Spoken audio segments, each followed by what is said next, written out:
ser novas criaturas. Em tuas mãos, você e eu somos pó. Eu sou pó. Tenho valor para o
Louvamos o Teu nome, Senhor, porque o Senhor se faz presente aqui no nosso meio. Louvamos o Teu nome porque Tu és o nosso grande artesão, aquele que está nos moldando conforme a Tua imagem e a Tua semelhança. Pedimos, Senhor, mais uma vez uma unção do Teu santo, bom e reto Espírito, ao abrirmos a Tua palavra, que a influência da Tua palavra fale mais alto ao meu e ao coração de cada pessoa aqui. Perdoa, Pai, os nossos pecados e nos aceita para o Teu reino. Te rogamos essas bênçãos com perdão dos nossos pecados, no nome de Jesus. Amém. Amém. Obrigado, Senhor. Obrigado pela aula. Para quem não falei ainda, uma boa noite. Alguns eu já falei, outros eu não falei, né? Então, eu não consegui abraçar todos, né? Então agora você pode abraçar o seu amigo do lado aí, seu irmão, seu companheiro, sua companheira, seu amigo. Você que está nos assistindo, receba o nosso abraço, né? Deixa eu ir pertinho da câmera e dar um abraço aqui assim, ó. Aí, ó, receba o nosso abraço. Receba. Boa noite, Rosalva. Boa noite, irmã. Já dei boa noite também. Boa noite, Zé Carlos, que eu não dei. Mas quem que eu não dei? Eu acho que só o Zé Carlos ali que ficou faltando, né? Então, ontem, que nós falamos ontem? Que isso, pastor? Lembrei que eu comi hoje, pastor. Eu vou lembrar aqui. Sobre salvação, mas especificamente sobre o quê? Sobre que nós somos pecadores, carecemos da glória de Deus. E o que mais marcou você lá? Fala aí. O que mais fez você refletir? É bom a gente relembrar aqui para entender da continuidade. Salvação pela graça. E a questão lá do pecado que causa a morte. Você lembra que a gente falou aqui ontem? Que provavelmente daqui a 50 anos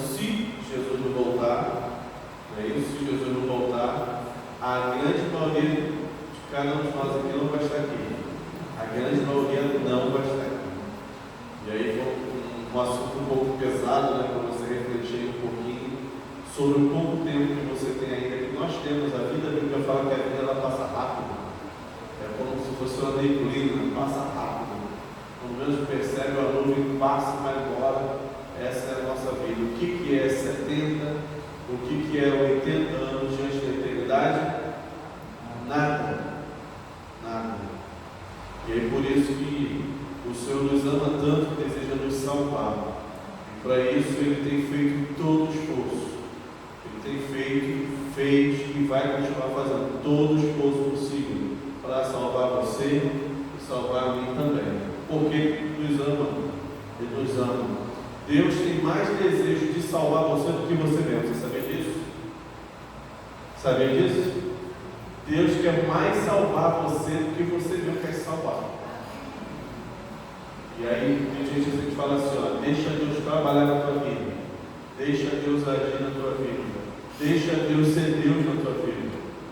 E aí com certeza, se você deixar Deus agir na tua vida, você vai ver as maravilhas que Ele vai operando na tua vida. Você vai se sentir, como falamos aqui, né? Vai se sentir abraçado, vai se sentir ali Deus cuidando de você em todos os aspectos da tua vida.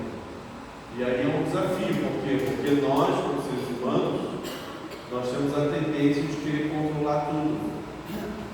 Controlar a nossa vida, controlar tudo. E a gente fica preocupado em querer deixar Deus controlar, porque às vezes, pela fé, a gente vai trilhar alguns caminhos que não é só caminho de flores, são caminhos de provas, porque Deus vai nos provando, porque a Bíblia diz que Deus prova o seu amor, né, ao enviar o seu único filho para cada um de nós. Jesus Cristo passou por privações, Jesus Cristo sofreu por amor a nós, e Deus prova o seu amor ao enviar o seu filho por nós. E aí você e eu queremos ingressar na jornada da fé, como a maioria das igrejas oferece aí, prosperidade, bênção, etc e tal. Não, é luta, irmão. É luta. Tem gente que acha que tomar uma decisão pelo batismo é a decisão mais difícil da vida que tem. Não sabe de nada, inocente. Não sabe de nada. Então, a maior dificuldade não é tomar a decisão pelo batismo. A maior dificuldade é você se manter firme no caminho de Deus. Porque vem tentações, vem provas, tudo para fazer. E o diabo trabalha. Trabalha ou não trabalha? O diabo trabalha também. Ao mesmo tempo que Deus trabalha para a tua salvação, o diabo trabalha para quê? Para a tua perdição e a minha também. E ele não descansa não, irmão. Ele não descansa não. Ele trabalha ali incessantemente para tentar te derrubar e derrubar também. A gente vai ter a maior bênção da nossa vida. Como a promessa diz lá em Coríntios, que olhos não ouviram, ouvidos não ouviram, nem jamais penetrou na mente, nem no coração do homem aquilo que Deus tem preparado para aqueles que o amam. Então é algo extraordinário. Sabe o que o diabo quer tirar lá do céu? Quer que você se perca? Porque ele sabe que lá é bom. Ele conhece que lá é bom, ele sabe que é bom. Então aqui, ó, presta atenção. Não permita com que o inimigo vença na tua vida, porque ele já é derrotado. Ele quer vencer na tua vida, mas ele é derrotado. Ele quer que você se torne um derrotado também. Então busque a presença de Deus constantemente, deixe Deus continuar agindo. Porque eu penso assim, ó, no pensamento meu. Se a gente não atrapalhar Deus, já é grande coisa. Porque a gente atrapalha muito Deus. Olha, Deus tem trabalho com a gente, não tem? Tem ou não tem? Filhos rebeldes, dura serviço, coração duro. E Deus quer o melhor para a gente quer criar caminhos que são caminhos de morte, caminhos de morte. Porque sem Deus não há vida. As pessoas estão andando aí no labor sobrevivendo, não estão vivendo. Estão sobrevivendo. Sabe o que eu falei ontem da brincadeirinha que as pessoas fazem de vivo morto? Você já brincou disso? Já brincou? Vivo morto, morto vivo? Tem muita gente brincando de vivo morto, morto vivo. Está morto lá espiritualmente, sem perspectiva de vida nenhuma, sem esperança nenhuma, com a vida toda fracassada, cheia de problemas, sem ter onde buscar refúgio, sem lugar para poder encontrar consolo, e aí só indo assim, ó, que nem aquele carro, né?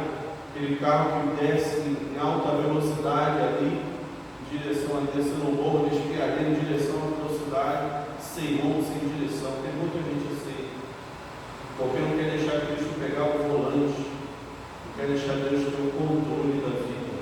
Aí fica padecendo,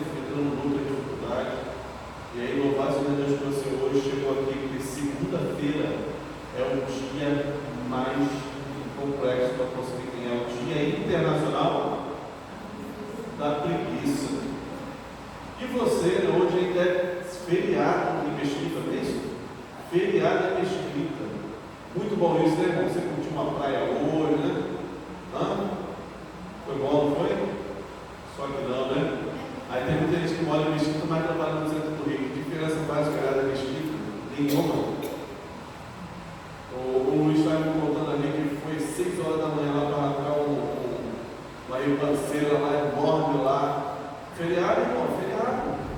O pastor é folga do pastor também, na segunda-feira, o dia de folga. O pastor também não estava não. O pastor foi com a esposa de manhã saindo do hospital, a esposa em jejum, passando mal, fez o exame lá, que exame ruim. Que exame ruim que ela fez hoje. Ela não aguentou vir agora à noite. Ela falou, olha, o que eu passei por hoje, eu acho que já está bom, deixa eu ficar quietinho, que eu vou estar perdoado. Ela foi 8h pouca da manhã em jejum.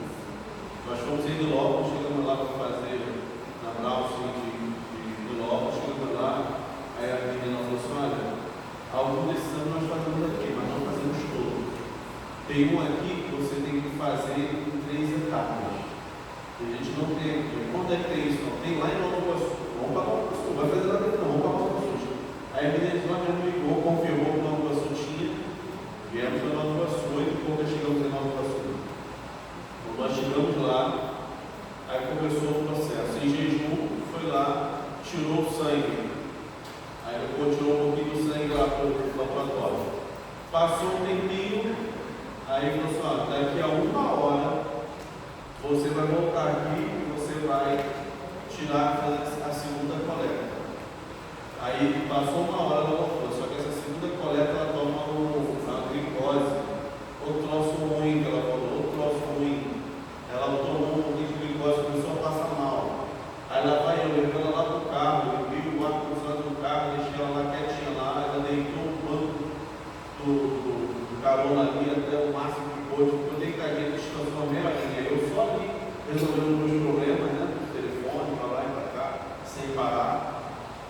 E aí quando foi 10h pouca da manhã, ela voltou lá de novo. Aí agora você vai tirar o outro, porque para tirar o outro já é para ver a glicose ficar alta, se a glicose ficar baixa. Enfim, estamos de lá quase meio-dia.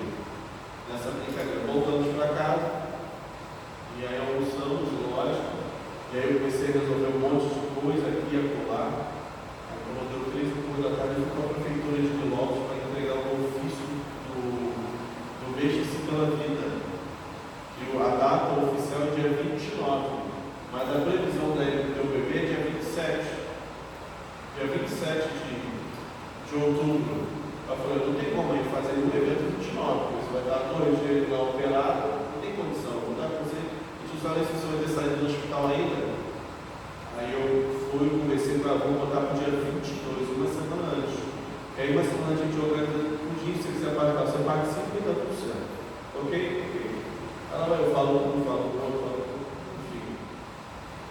E aí, graças a Deus, deu tudo certo lá, está tudo encaminhado, orem, tá bom?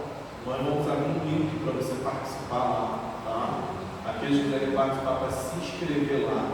Vai ter uma corrida, vai ter orientação de saúde, vai ter orientação física lá, educadores físicos lá também vão estar presentes, tá bom? Então vai ser uma vez, é um momento ali, é o projeto Mexa-se pela Vida, tá? Mexa-se pela Vida, que é o Ministério da Saúde da Igreja Adventista, junto com o Ministério da Mulher, tá bom?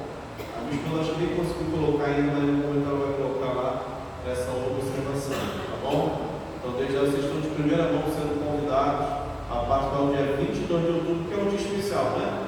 O que te lembra do 22 de outubro? Grande decepção, né? 22 de outubro de 1844, a gente lembra disso daí. Quando se completou as 2.300 tardes em manhã da profecia de Daniel. E aí nasce a Igreja Adventista do Sétimo Dia, de uma decepção. A única igreja que nasce de uma profecia bíblica é a Igreja Adventista do Sétimo Dia. Não tem outra. Não tem outra. Historicamente não tem outra. E biblicamente não tem outra. Não vai surgir outra igreja. Não vai.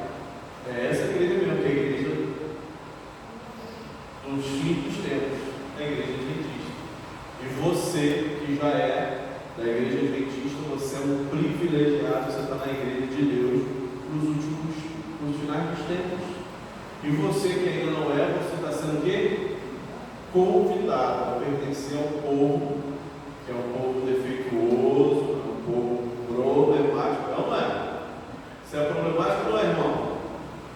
Com certeza é. Eu sou cheio de problemas, cheio de dificuldades, um povo problemático, um povo com dificuldade, um povo com muita luta, com muito sofrimento, mas é um povo que vai avançar e vai triunfar pelo poder de Cristo Jesus. Amém. Pelo sangue de Cristo Jesus. Amém. Então você é convidado a pertencer a esse povo. Mas pastor, o que nós vamos falar hoje? Falamos sobre o pecado. Estamos falando aqui sobre o processo de salvação. Eu vi lá que o Eric colocou lá, colocou no grupo lá sobre as doutrinas da igreja, sobre as crenças da igreja. Muito bem. 2 palavras para você. Parabéns.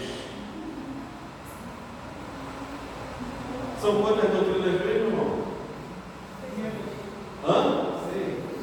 6 doutrinas. Isso aí. Quais são elas? Vamos lá. Remendando. Primeira, doutrina.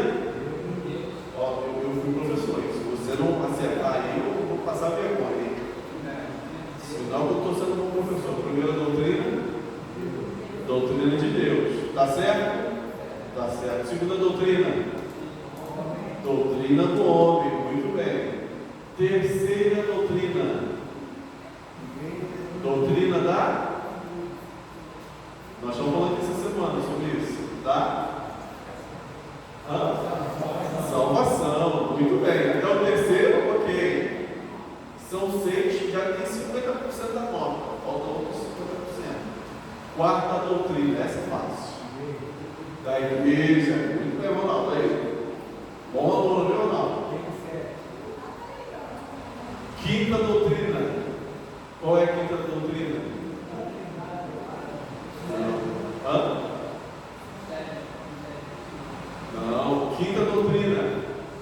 Vamos lá. Já esqueceram, gente? Eu comendo muito açúcar, muito queijo, hein? Quinta doutrina. A igreja foi a quarta doutrina da igreja. Quinta doutrina da vida cristã. Da vida cristã. Não esqueça aí da vida cristã. E a sexta qual é? A doutrina dos últimos eventos. Os eventos finais que vão acontecer em volta de Jesus, etc. Tá bom? Então não esqueça, tá bom? Alguns aí já teria aí 70% da nota, outros ficariam com 60% mais ou menos. Passaria ali na média, raspando. Botar um banner, né? Para poder lembrar, né? É isso mesmo. E na doutrina da salvação, nós falamos aqui um pouquinho sobre o processo de salvação. Estamos falando aqui sobre a justificação, sobre a santificação, sobre a glorificação. Falamos aqui um pouquinho ontem. E hoje nós vamos falar um pouquinho dentro desse processo sobre a questão do arrependimento. Falamos que nós somos pecadores, precisamos do quê? De arrependimento. O que é arrependimento? O que você imagina que seja arrependimento? O que você acha que é arrependimento? O que é arrependimento? Reconhecer que errou. Ok. Você reconhece, e aí? Voltar atrás. Dar meia volta. Muito bem. Boas definições. Mas olha aqui. O pior de tudo é a tristeza. A expressão arrependimento, ela tem 2 significados no hebraico e no grego. No hebraico, nahum. Nahum é no sentido de contristar-se, no sentido triste. Ficar triste por cometer algum erro, algum delito, alguma violação deliberada, alguma iniquidade, algum dolo, algum pecado. Você sente que você cometeu um pecado. Você cometeu um pecado hoje? Você cometeu um pecado hoje? Eu cometi, você cometeu um pecado hoje? Com certeza você cometeu um pecado. em atos ou palavras ou em pensamentos, em algum momento. Se você for numerar, você vai nem conseguir, porque você é tão pecador e eu também, que a gente não consegue numerar tantos pecados que a gente comete ao longo do dia, mas são muitos. Alguns voluntários, alguns premeditados e outros involuntários. Até sem querer a gente comete pecado. A Bíblia diz que somos pecadores. Somos falhos, somos pecadores. E aí, diante disso, nós precisamos, e muita gente tem um coração triste, muita gente carrega culpa. Olha aqui, ó. Falando sobre culpa, falando um pouquinho sobre Adão e Eva, eles sentiram culpa, na verdade, quando eles cometeram pecado. Eles se esconderam, brincaram de esconde-esconde com Deus, e aí se sentiram culpados, o sentimento de culpa, tiveram medo e procuraram se esconder e fugir de Deus. Acreditam no Instituto Americano, ele fez uma pesquisa, e nessa pesquisa ela fez um levantamento sobre o motivo pela qual as pessoas param no hospital. E eles descobriram que cerca de 90% das pessoas que estão em hospitais, elas são resultados de doenças psicossomáticas. Doenças que começaram na mente e depois refletiram no seu corpo. E boa parte dessas doenças tem como reflexo a culpa. A culpa. Pessoas que não se perdoam ou não perdoam também alguém por ter feito alguma coisa. Eu já vi um exemplo desse assim bem na minha família. Pessoas que não perdoavam e não se perdoavam e não perdoavam o outro também. E adoeceram, ficaram ruim mesmo. E aí, graças a Deus, a gente foi orando, até o momento que eles começaram a se entender, se aproximaram, aí se perdoaram, aí a situação melhorou. Família pequena, você sabe, família pequena, né? A família são só 14 irmãos. Só 14. 14 irmãos, aí se você somar os irmãos com as noras ou com os genros, já são 28. Todos eles são casados, praticamente ali. Todos eles são casados. E aí são 28. E os filhos, só eu tenho duas que estão presentes aqui, a Vera e a Esther. As minhas princesinhas, uma cara do papai, outra cara da mamãe. E aí vem o terceiro, que é o Vitor Hugo, que está vindo agora, para ajudar a somar um pouquinho o número lá, né? Para levar um pouquinho mais o número, né? Mas, irmãos, não pergunte quantos sobrinhos eu tenho, porque eu não sei. Não sei. Na última contagem, já tinha 40 e poucos, depois eu parei de contar. Eu conversando com a minha mãe, eu falei, mãe, vamos fazer o levantamento agora. Chegamos à conclusão, será que eu esqueci a menina, tinha 40 e poucos. Isso já tem muitos anos já. De lá para cá já nasceu o outro. Então, a árvore genealógica tem se tornado muito grande, muita gente. Então aqui, vamos voltar ao assunto referente à questão da culpa. 90%, imagine você chegando no hospital, que hoje todos eles estão lotados, seja particular ou público, na sua grande maioria. Você chega lá e ter só apenas 10% do que tem lá. Eu acho que seria diferente. Eu acho que o médico ia estar na porta do hospital, dizendo: vem meu filho, entra, vem para dentro do hospital, vem. Eu sei, cara, não sabia que tinha hospital nada. Você sai correndo lá, e outro médico corre atrás de você: vem meu filho, vem se consultar, vem para cá. Você correndo no médico porque você quer se consultar. Seria mais ou menos assim, querido. Imagina se chegar no hospital com 10%, se chegasse lá, como é que ia ser o atendimento? Como é que seria o atendimento no hospital desse? Particular ou público? O que tem hoje só tem 10%. Muito pouco, o médico ia dar uma atenção tremenda para você. Essa é outra qualidade. Né? Aonde tem, sei lá, 5.000, teria ali 500. Você imagina? A proporção seria muito diferente. Então a culpa tem paralisado, tem levado muita gente aos hospitais para ficarem doentes, não só com a mente, mas com o corpo, que já é comprovado. Aquilo que a mente reflete, isso acaba reproduzindo no organismo. E aí a segunda palavra, a primeira é a questão de sentir-se triste. Sentir-se triste no namoro, mas tanto no grego quanto no hebraico namoro, no grego é metanoia. Metanoia é uma mudança de mente. O sentido de arrependimento é uma mudança de mente, mudança de pensamento. Por exemplo, a Bíblia diz, logo no início da Gênesis, que Deus se arrependeu de ter feito um homem. Como Deus pode se arrepender se Deus não cometeu o pecado? Boa pergunta, não é? Como assim? Como é que funciona isso aí, pastor? Mudança de mente. Deus mudou o seu pensamento. Mudança de atitude. O arrependimento de Deus não é que Deus tinha cometido alguma coisa errada e se arrependeu. Eu errei em ter criado o homem. Então, por eu ter errado, Deus não erra.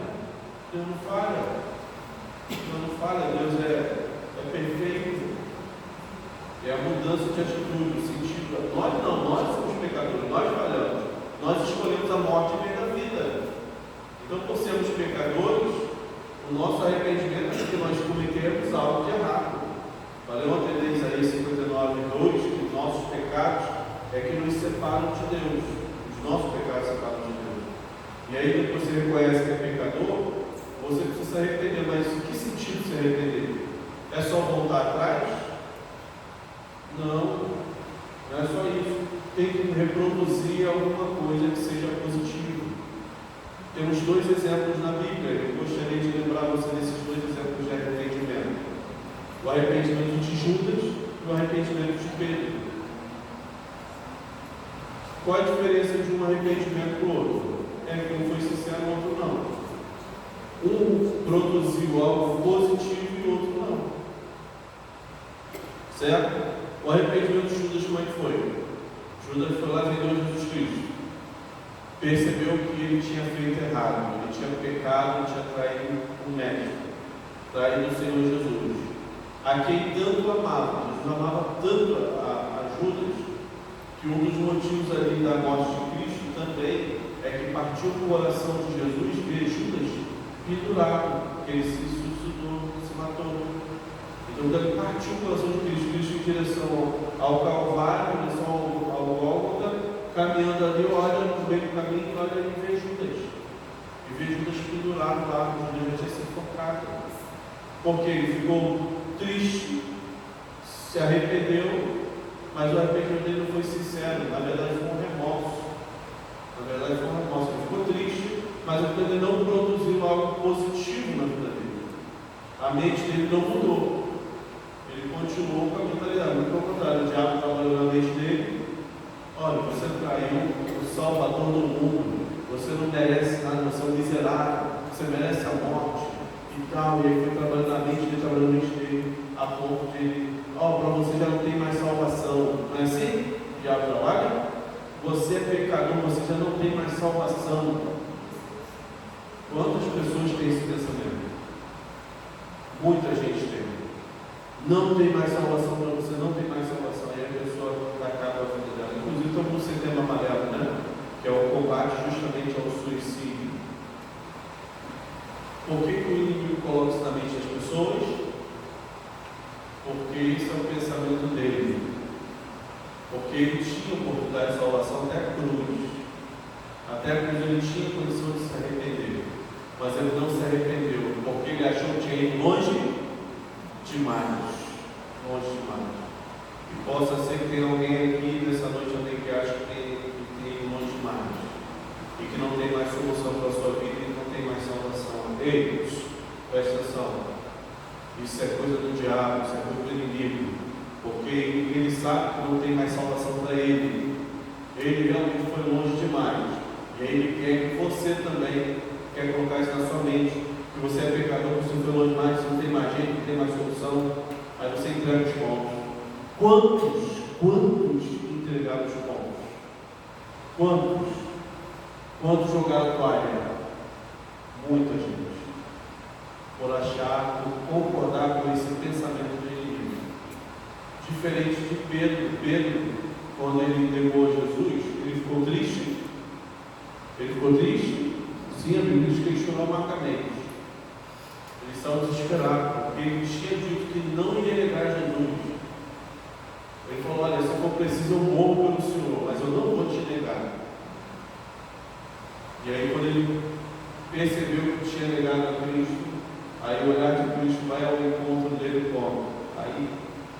Pedro desaba.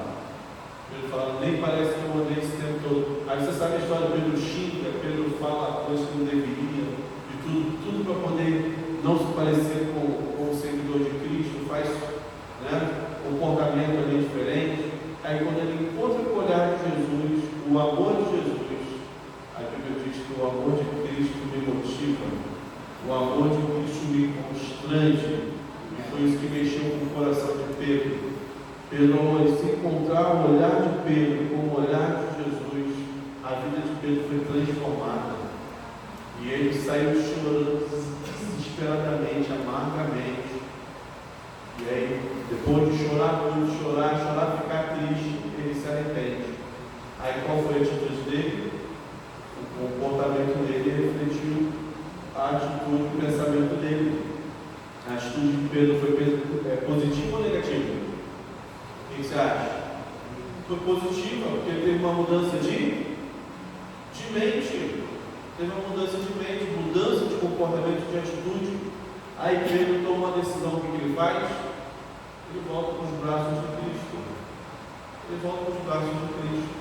Ele se arrependeu, ele deu meia volta, ele deu um giro de 360 graus e volta para os braços de Jesus. E aí quando ele volta para os braços de Jesus, se converte, e aí ele deu uma orientação. Abra sua Bíblia, qual a orientação que Pedro dá? Abra sua Bíblia junto comigo. Atos 2.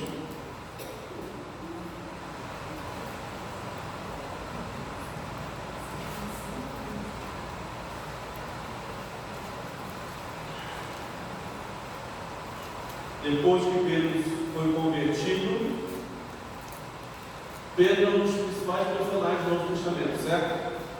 Sim ou não? O que você acha? Sim, é um dos principais personagens.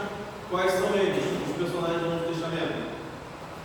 Tirando Jesus, que é o principal personagem de toda a Bíblia. Tirando Jesus, vem quem? Pedro, João, Tiago no barquinho, Pedro, João, Tiago no barquinho, Pedro, João, Tiago no barquinho, no mar da Galileia. Essa musiquinha, lembra? Pedro, Tiago, João e Paulo. Os principais personagens do Novo Testamento. Jesus, Pedro, Tiago, João e Paulo. Então Pedro está lá junto com Paulo. Pedro está lá. Capítulo 2, o verso 37 e 38, diz assim: depois do Pentecostes, né? Depois do Pentecostes, a conversão em massa ali, onde os discípulos foram usados de maneira poderosa, ficaram aguardando até o momento em que Deus disse: vai, agora é o momento. Preguem a minha palavra na Judéia, Jerusalém, Samaria, até os confins do mundo. E aí, depois que aconteceu isso, Pedro faz um discurso. E aí, quando ele faz um discurso, verso 21, diz assim, capítulo 2, verso 21. E acontecerá que todo aquele que invocar o nome do Senhor será? O que você tem que fazer então? Invocar o nome do Senhor. Você quer ser salvo? Quer ser salvo? Então invoque o nome do Senhor na tua vida. Porque Pedro disse: aquele que invocar o nome do Senhor, esse vai ser salvo. E aí no verso 37, ouvindo eles estas coisas, ouvindo o quê? O discurso de Pedro. Ouvindo eles estas coisas, compungiu-se-lhes o coração e perguntaram a Pedro e aos demais apóstolos. Qual foi a pergunta? O que faremos, irmãos?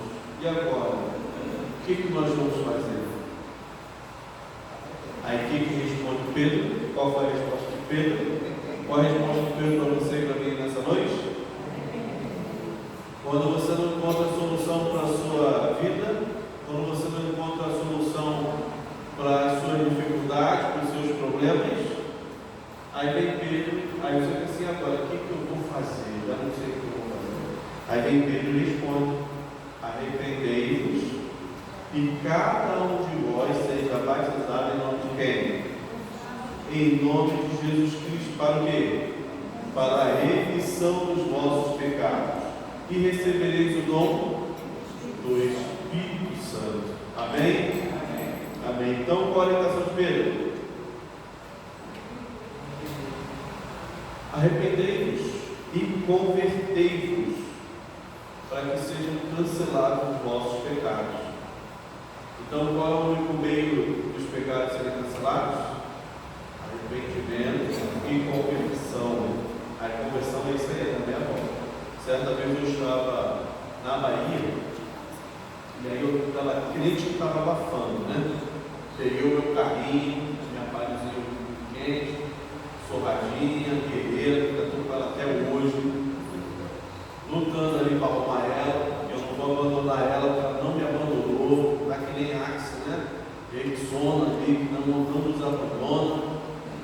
E aquele carro ali da minha orientação, manda para o ferro velho. Um falou, o outro falou, vem com o valor, qualquer valor lá. Nada disso. O valor que tem ali é um valor o quê? Sentimental, casamento. Sentimental. Ah, você vai gastar muito dinheiro para arrumar esse carro, não tem problema, a gente gasta aos pouquinhos e arruma ele, mas não vou abandonar ele não, nunca me abandonou. Aliás, alguma vez me abandonou sim, deixa eu não mais, isso é outra história. Sabe, o meu carro lá na Bahia, conhecendo aí da Bahia, voltamos, fomos em Feira de Santana, fomos fazer compras, porque não tinha mercado grande assim, barato perto, a gente tinha que encarar. Já pensou, irmão, você encara 60 km para fazer compra? Às vezes reclama, né, no mercado, sei lá, 100 metros ou 1 quilômetro da sua casa, já reclama, e o preço está caro mesmo, é verdade, mas ainda assim é barato, em vista de alguns locais lá da Bahia, porque a Bahia é um estado produtor, então tudo que é produzido lá é barato, frutas, legumes, mas coisas de mercado é caro, não é barato não. E aí a gente saía e viajava 60 km para o mercado. 60 de ida, 60 de volta. A pessoa não sei, falei, 120 km para fazer compra. Quando é isso que a gente enfrentava. Então só sabe quem passa. Tem muita gente que fala assim, olha aqui, ó. A gente fala assim, vida de pastor é mole. A gente estuda, sabe, alguns miseráveis que não sabem a nossa realidade, que falam isso. Vida de pastor é mole. Aí vê a gente lutando, quando a gente comprou um carro para pagar em 4 anos. Aí fala assim, o pastor ganha muito bem. Aí eu falo, miserável, você não sabe de nada, né? Sabe de nada. Aí às vezes a gente fala assim, sabe, com carinho, com alguma explicação. Você acha que o pastor ganha bem? Vai lá estudar para ganhar bem também. Aí eu te pergunto, vai? Vai largar tudo para poder ir para lá? Vai nada. Vai jogar conversa fiada, gosta. Você entendeu? Não paga o preço. Não sabe o preço que a gente paga. 120 km toda vez que a gente fosse fazer compra. Durante os 4 anos. Depende também do pastor, da igreja que o pastor. Sim, é a visão que você tem de que pastor tem. Pastor adventista, irmão, pastor adventista, ele entra na causa pela missão, não é por dinheiro. Pastor adventista é assalariado. Ele trabalha mais do que muitos pastores, só com uma igreja só. A gente tem mais igrejas, porque o nosso principal objetivo é a missão. É a missão. Nós fomos chamados para uma missão, que é salvar pessoas, que é cuidar da igreja. A gente foi chamado para isso, não foi chamado para ganhar dinheiro, não. E se fosse para ganhar dinheiro, você abre uma igreja e ganha muito mais, e tem muito menos dor de cabeça.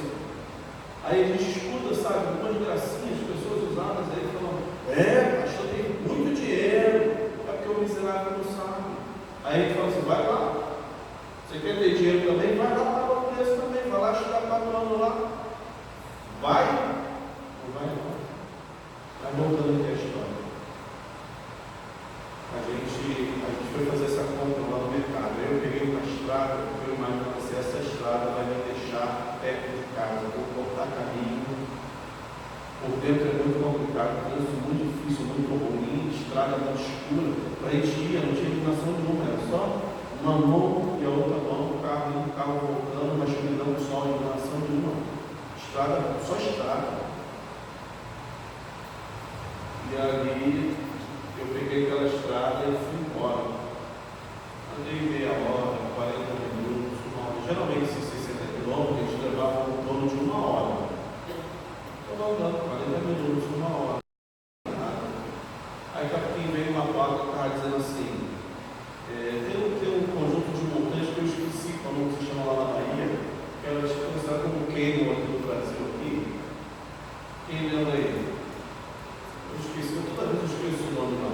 É um local lá na Bahia que é como se fosse o Grand Canyon aqui do Brasil. Tem um voo lá de Pai Inácio, alguma coisa assim lá. Esqueci qual nome. Enfim, eu estava a caminho para lá. Aí o camarada falou, aí eu vim para o posto da Polícia Rodoviária Federal. Aí encostei o cara, falei, senhor policial, eu estou indo para Cachoeira, cidade heróica, cidade histórica. Aqui no Brasil, na verdade, o dia da independência é 7 de setembro. Não é isso? O dia de comemoração da independência é 7 de setembro. Lá na Bahia, a independência veio antes. Na verdade, o Brasil declarou a independência por causa da Bahia. Não sei se você sabe disso. A Bahia ela foi dia 25 de junho, que foi declarada a independência lá. E já tinham derrotado os portugueses lá, já tinha botado os portugueses para correr. 25 de junho foi declarado lá o dia em que da independência da Bahia, e aí como Bahia particular, aí logo depois veio a independência do Brasil. E aí eu cheguei lá, falei com o camarada falou assim, você está seguindo o caminho errado. Se você seguir por aqui direto, olha, eu te digo, isso já era quase meia-noite já. Ele falou, se você seguir por aqui, ó, essa estrada é muito perigosa, acontece muito assalto, muita coisa ruim. Sério?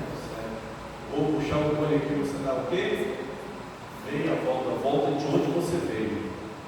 Aí eu falei, tá bom, você está dizendo que é para voltar, então vou voltar. Aí lá vai eu, vamos pegar e dar minha volta, mais uma hora voltando. Se já era quase meia-noite, que horas que eu voltei para Feira de Santana? Quase 1 hora da manhã. Mais uma hora para chegar em casa, 2 horas da manhã, fora que a gente chegou em casa. De uma compra que a gente foi fazer. Então isso é da meia volta, porque o caminho que nós estamos indo é um caminho perigoso. E aí às vezes é necessário você dar meia volta e voltar ao estágio inicial, onde você parou, para você recomeçar. E hoje, nessa noite, vai ser que eu estou falando para pessoas que precisam recomeçar na sua jornada com Deus. Pessoas que precisam tomar um novo rumo, tomar uma nova direção, se arrepender, ter uma mudança de atitude, uma mudança de comportamento. Arrependimento, Pedro já deixou bem claro, é voltar atrás. E lá em Mateus 3:2, Jesus dizia, e também João também disse isso, em Mateus 3:2, arrependam-se, pois, ele dizia, arrependam-se, pois o reino dos céus está próximo. Por que você deve se arrepender? Porque o reino de Deus está próximo. O reino de Deus está perto. A pergunta que eu faço para você nessa noite: você é pecador, como eu, falho. Precisamos então reconhecer que somos pecadores e ter uma mudança de quê? De pensamento, uma mudança de comportamento, uma mudança de atitude. Se você comete tal pecado, como eu posso me arrepender e não cometer mais o mesmo pecado? Mudando de atitude. Se você sabe que cada um é tentado de acordo com a convicção dos seus próprios olhos, certo? A Bíblia diz isso. Cada um é tentado de acordo com a convicção dos próprios olhos. Aí você que gosta de pornografia, o que você tem que fazer? Não botar em canal de pornografia. Procurar um canal cristão, a Novo Tempo, seja lá qual for. Se você gosta de uma música pesada, um rock, pauleira, né? De um samba, de um pagode, você é tentado porque você gosta dessa música. Aí o que você tem que fazer? Vai ouvir a música? Não. Bota música cristã, bota música evangélica. Certo? Se você sabe que você não pode comer gordura, aí você vai lá, vai comprar gordura, coisa que tem gordura. Sabe que não pode fumar, sabe que não pode beber. Aí o que acontece? Você vai lá, você compra um maço de cigarro. Como é que você vai vencer se você está comprando aquilo que te tenta? Como é que você vai? Você entendeu? A bebida, o cigarro, outras coisas mais. Como é que você vai vencer se você é tentado por certas coisas ou circunstâncias que você se coloca no caminho disso? Não. Você tem que se arrepender. O que é arrependimento? A mudança de atitude, a mudança de pensamento. A Bíblia diz lá: resistir ao diabo e ele fugirá de nós. Você tem que resistir. Resistir ao diabo, pedir força a quem? A Deus, e o diabo vai fugir de você. A tentação vai fugir de você. E nessa noite, eu gostaria de chamar a sua atenção. Se você precisa de arrependimento como eu preciso de arrependimento. Você precisa? Quem precisa de arrependimento aqui? Levanta sua mão. Quem precisa se arrepender? Tem a música do Marquinhos Gomes que fala isso. Me arrepender, eu venho. Me arrepender, eu quero. Me arrepender de tudo que pequei contra ti. Me arrepender, eu venho. Me arrepender, eu quero. Me arrepender de tudo que pequei contra ti, Senhor. Certo? Precisamos se arrepender e ter uma mudança de atitude. Se arrepender do mal que nós temos feito, se arrepender dos nossos comportamentos, se arrepender daquilo que eu falo, daquilo que eu penso. A Bíblia diz que nós somos transformados por aquilo que nós contemplamos. Quanto mais você contemplar coisas ruins, mais transformado nas coisas ruins você vai ser. Se eu sei que novela não presta, eu assisto novela, o que vai acontecer? Eu vou ser transformado com aquilo que eu contemplo, aquilo que eu vejo. Se eu só vejo coisa ruim, eu vou ser transformado com aquilo que é ruim. Agora, se eu tenho uma mudança de atitude, procuro gastar tempo, dedicar tempo ao estudo da palavra de Deus, eu vou ser transformado conforme a vontade de Deus. Se eu perco tempo, que não é perder tempo, não vejo como perdição, vejo como ganho de tempo. Se eu ganho tempo estudando a palavra de Deus, se eu ganho tempo ouvindo músicas que vai me ajudar, vai me edificar, se eu gasto tempo, aliás, se eu ganho tempo orando, buscando a presença da minha vida, eu vou ser transformado conforme ali o querer e a vontade de Deus. Bem, eu preciso me arrepender de muitos pecados. Eu preciso me converter, eu preciso voltar atrás, fazer a conversão. Eu preciso de uma nova vida. E você? E você precisa? Precisa? Então nós vamos cantar o último louvor aqui nessa noite, que é um convite que Jesus faz para você. Eu vou pedir ali para que. Deixa eu passar para ele, sua música. Isso, deixa enquanto ele. Põe lá aquela música. Vem para Jesus. Josué de Castro. O convite que Jesus vai fazer para você nessa noite é: venha para mim. Vinde a mim, você que está cansado e sobrecarregado, e eu vos aliviarei. Então, o convite para você e para mim é um convite ao arrependimento, porque o João Batista veio pregar o arrependimento, e Jesus também veio tempo é próximo, o tempo está chegando os últimos minutos desse mundo. Então você e eu precisamos tomar uma decisão ao lado de Cristo, se arrepender, ter uma mudança de atitude, ter uma mudança de pensamento e pedir para que Deus transforme o nosso coração. Tire de nós um coração duro, insensível, indiferente e coloque dentro de nós um coração de carne, um coração sensível, um coração maleável à influência do Espírito Santo e também da sua palavra. Você precisa disso? Eu preciso. Eu sei que você precisa também.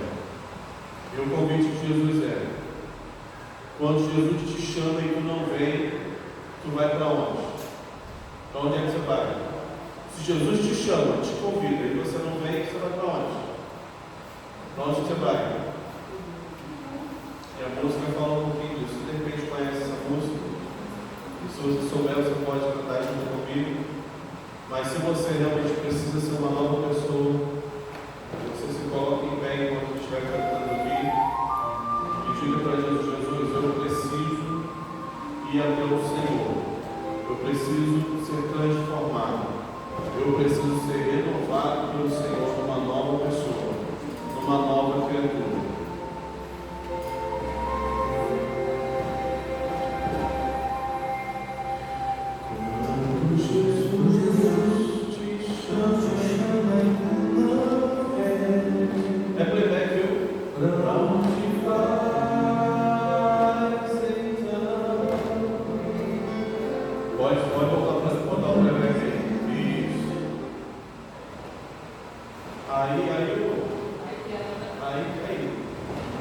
Aí eu vou começar a fazer mímica aqui, você vai achar que é minha voz, aí.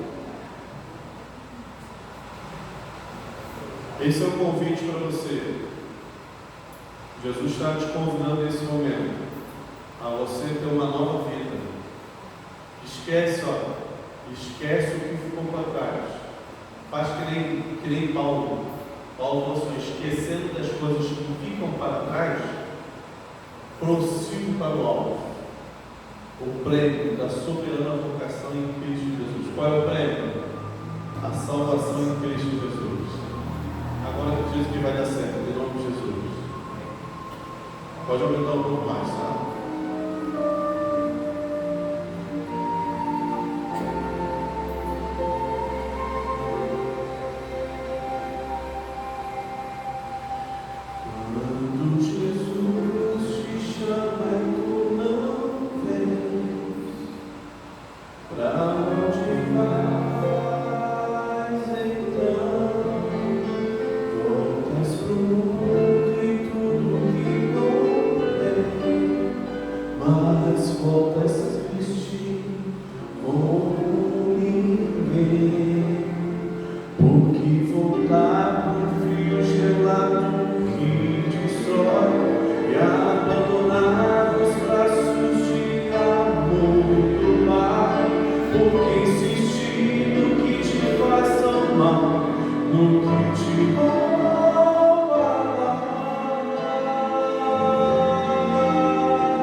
Jesus.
Esse é o convite de Jesus.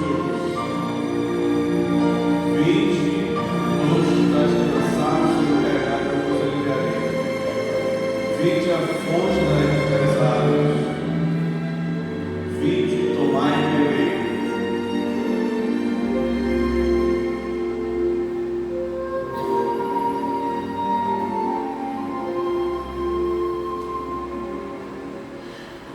Quando Jesus te chama e tu não vens, pra onde vais?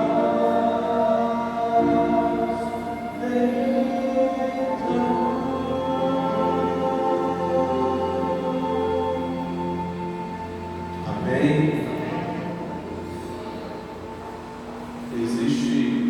Pode baixar um pouquinho. Existe nessa noite uma pessoa que tomou uma decisão lá de Cristo, sabia disso? Eu sei que é você que está aí com uma decisão lá de Jesus, mas eu gostaria de chamar aqui à frente um jovem que tem cujo nome, que o nome de Jacó foi mudado. Foi mudado para quê? O nome de Jacó? Para Israel. Vem aqui, Israel. Israel tomou uma decisão pelo batismo. E eu estive conversando com ele ontem, com ele hoje também, foi? E aí o Israel, eu falei assim, Israel, marca um momento lá que eu quero conversar com a sua mãe sobre o seu batismo. Ele falou, pastor, minha mãe não me deixa batizar. Aí eu perguntei para ele assim, mas você quer se batizar? Aí ela falou assim, quero, pastor. Aí eu falei, então vou estar orando e marque com a sua mãe. Aí um dia eu falei com ele. Aí ele falou, pastor, minha mãe só chega às 7h. Eu falei, se for necessário, ele vai enquanto o culto lá falar com sua mãe. E aí quando eu cheguei aqui na igreja, ele falou assim, pastor, eu tenho uma boa notícia para te dar. O que foi? Eu pedi minha mãe e minha mãe deixou. Então daqui a pouco a gente vai estar preenchendo a ficha do novo nascimento dele, em nome de Jesus. É um menino ainda, tomou a melhor decisão da vida ainda na juventude dele, e vai precisar da ajuda de vocês. Lógico que, olha aqui, ó, o batismo não é o fim em si mesmo. O batismo não é tudo. É o mais importante, mas não é tudo, porque você ainda vai ter uma caminhada ao lado de Cristo. Quando a gente toma a decisão pelo batismo, a gente diz para o mundo que Jesus é o nosso Salvador. E você declara publicamente, confessa publicamente que Jesus é o nosso Salvador. Mas não somente isso, quando você confessa publicamente que Jesus é o seu Salvador, sabe o que acontece? Deus, lá na presença de Jesus confessa o teu nome para Deus. E aí, pelo que Cristo fez, você é justificado. E aí é muito bonito. E o batismo é isso, é confessar que Jesus Cristo é o nosso Salvador. E Jesus diz, aquele que me confessar diante das pessoas, eu o confessarei diante do Pai. Então o batismo não tem mistério, não tem nada assim, não é um fim em si mesmo. O batismo é o início de uma jornada ao lado de Cristo. É você dizer para assim, ó, eu escolhi morrer para o mundo e nascer para uma nova pessoa em Cristo Jesus. Lógico que isso é com o tempo, né? A jornada de uma vida buscando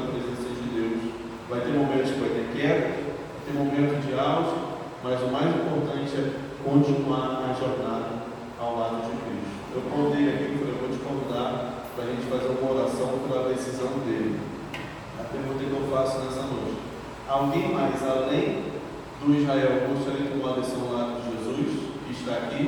Nós temos aqui alguns que ainda não são batizados. Tem alguém que gostaria de tomar a decisão aqui ao lado de Jesus e dizer: Jesus, eu quero o Senhor como meu Salvador. Eu me arrependo dos meus pecados e quero ter uma nova vida com o Senhor. Tem alguém aqui que gostaria? Temos amigos aqui que estão nos acompanhando, que já conhecem a mensagem também. Se você quiser que a gente ore por você também, você vem aqui à frente. Tem alguém aí? Luiz, você gostaria que a gente orasse por você, Luiz? Você consegue vir aqui à frente? Se você conseguir vir aqui à frente. Luiz, mesmo com dificuldade, tem vindo à igreja, né? Tem trabalhado lá. A gente está fazendo vai ser por ele no momento da festa, que a gente vai juntar uma galera para poder ajudar ele lá a tirar a ribanceira lá, a transpor lá aquela montanha lá. Então a gente está nesse processo também de tomar a decisão, o vale da decisão. Então a gente vai estar falando por você, Luiz. Mais alguém? Eu sei que tem aí as irmãs da Eliane também. Vem aqui à frente para poder orar para vocês. Vem aqui. Não resista, não. Não existe o chamado de Deus, não. Jesus, ele não ficou com vergonha quando decidiu se entregar por vocês. Então, por que vocês vão ficar com vergonha? E aí, o que vocês acham? Vocês acham que eles são fortes candidatos a se colocar aos pés de Jesus? O que você acha? Você acha? Amém. Então, a gente vai orar para que Deus abençoe a vida deles. Continue abençoando, porque tem abençoado, para que a fé deles seja fortalecida e que todo o empecilho que tem sido como um impeditivo ali para que eles possam descer as águas batimais, porque quando eu descer as águas batimais, eu batizo, né, morro para o eu, renasço para Jesus Cristo e aí também sou batizado pelo Espírito Santo. E aí vem o batismo diário pelo Espírito Santo, o poder do Espírito Santo. Certo? Então vamos chamando Luciane e Giane. Cristiane, né? Vou chamar Cristiane, fica mais fácil, né? Vamos lá então, fecha agora para falar com Deus. Maravilhoso Deus, eterno Pai, Senhor, obrigado pela noite que passamos aqui nessa noite. Obrigado porque o Senhor deseja nos salvar. O Senhor nos deseja, Senhor, levar para ficar mais pertinho do Senhor. E para isso o Senhor deseja que nós tomemos uma posição ao teu lado, que reconheçamos que somos pecadores, somos falhos, carecemos da tua graça, da tua glória também, pedindo, Senhor, que o Senhor venha tomar-nos por completo, por inteiro nessa noite. Vimos aqui que antes de uma mudança de atitude, de dar meia volta, de dar uma volta completa ali e voltar diretamente para os teus braços. Estamos aqui com o Luiz, né, teu filho. Ele está nesse processo também de tomada de decisão. Ele tem vindo à tua casa, ele sabe da necessidade que ele tem, Senhor, de fazer uma nova aliança com o Senhor. Te pedimos que o Senhor continue movendo o coração dele para mais perto do Senhor. Venha tirar tudo aquilo que tem impedido dele voltar aos teus braços, porque a tua palavra diz que todo aquele que crer e for batizado, é esse que será salvo. Então não basta crer, tem que ser batizado também. Louvamos o teu nome pela decisão do Israel, uma decisão ao teu lado, uma decisão pelo batismo, que o Senhor venha confirmar esse desejo, essa vontade dele, e que diante dessa jornada, Senhor, o Senhor venha caminhar com ele, ajudar ele a buscar o Senhor, buscar a presença continuamente. Pedimos também, Senhor, pela Luciane, que o Senhor venha